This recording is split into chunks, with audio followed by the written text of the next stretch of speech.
कफन की कीमत। जाड़ों की अंधेरी रात थी।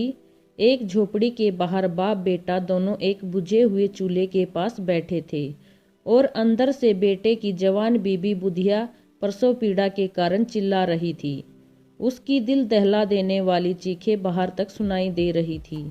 घीसू अपने बेटे भोला से कहता है, मुझे नहीं लगता कि आज बहू बचेगी। एक बार उसे देख तो आ।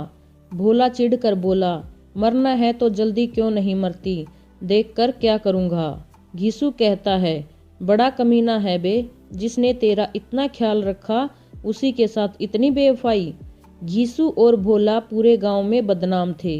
दोनों कामचोर थे। घीसू एक दिन काम करता तो 4 दिन आराम करता। इन दोनों में चोरी जारी, झगड़ा, गाली गलौज, नशे की बुरी आदतें थी।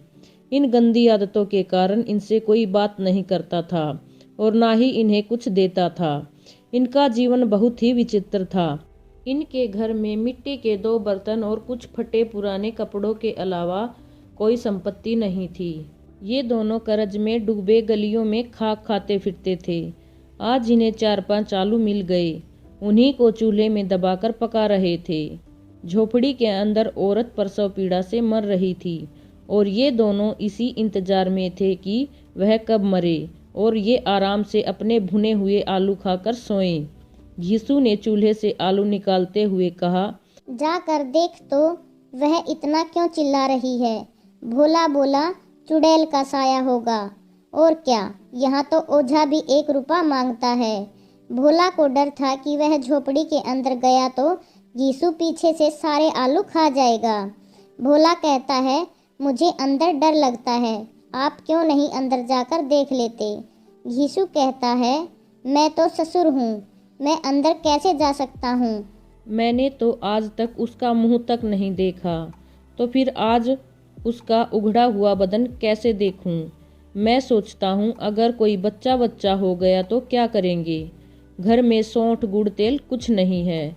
भोला कहता है, सब कुछ आ जाएगा, भगवान देगा। यह कहकर दोनों ने चूल्हे से गर्म आलू निकाले और गरम गरम खाने लगे, क्योंकि उन्होंने 2 दिन से कुछ नहीं खाया था। उनमें इतना सब्र नहीं था कि आलूओं को ठंडा होने दें। आलू खाकर दोनों ने पानी पिया और एक फटी धोती ओढ़कर सो गए।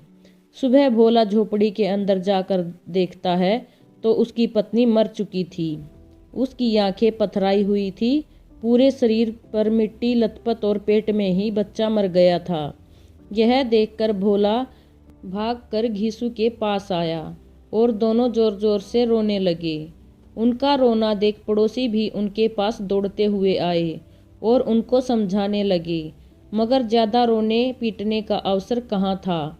कफन और लकड़ियों की फिक्र होने लगी, मगर घर में तो 1 भी रुपया नहीं था। उनकी हालत को देखते हुए गांव वालों ने लकड़ियों का इंतजाम कर दिया और उन्हें कफन लाने के लिए 4 रुपये दे दिए। दोपहर को घीसू और भोला बाजार से कफन लाने चले गए और इधर लोगों ने अंतिम संस्कार की तैयारी कर ली। घीसू और भोला बाजार में खड़े होकर बातें करते हैं, क्यों ना एक सस्ता सा कफन खरीद लें। यह क्या उसके साथ जाना है, जलना ही तो है। बाप बेटा कफन का मोल भाव करते हुए कई दुकानों पर गए। सुबह से शाम हो गई। अब भूख के कारण उनके पैर लड़खड़ाने लगे थे। एक बार वो कफन के बारे में सोचते तो दूसरी बार खाने के बारे में सोचते। थोड़ी दूर चलने के बाद उनके कदम एक खाने की दुकान के सामने रुक गए।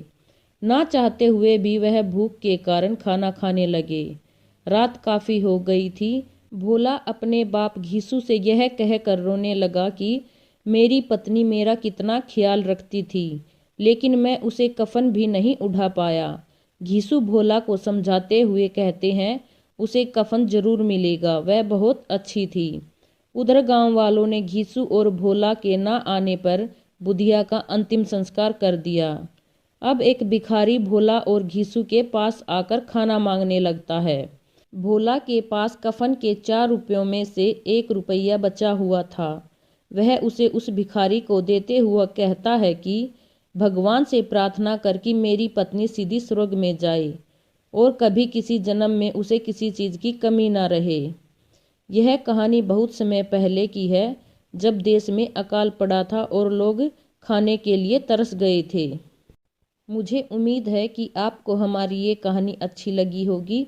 हमारी वीडियो को लाइक, शेयर व चैनल को सब्सक्राइब जरूर करें। धन्यवाद।